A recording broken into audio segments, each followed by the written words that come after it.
especially with the people who are in my vicinity, my Sure. immediate vicinity. I don't want to be Sure. surprised by your life, your actions. So I always had those debriefing conversations. And I think it's a part of being an educator, because one of the things that you also mentioned, and we call it self-reflection, Yes. right? So as an Yes. educator, I Yes. have to reflect on a regular basis.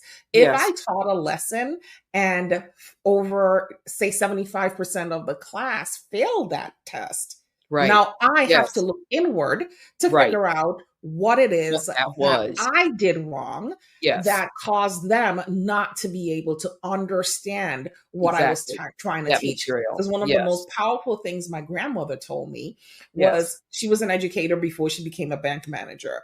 And Wow. one day I came home and I said, I think, I don't know, I was gloating over some nonsense. And she got so upset with me. And she goes, you are a teacher. Your job is to teach. If you don't teach, what she said, if there is not learning happening, then you're not teaching.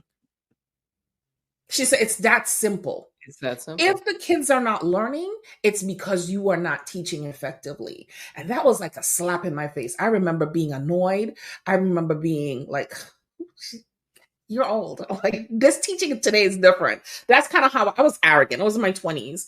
And then I stopped and I self-reflected. And I was just like, you know something? She's right. You're right.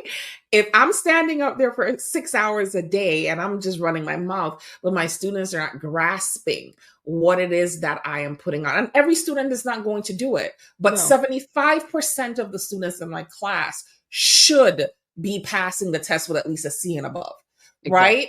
Exactly. And so it made me become a better teacher. That conversation with my grandmother, that self-reflection made me become a better teacher.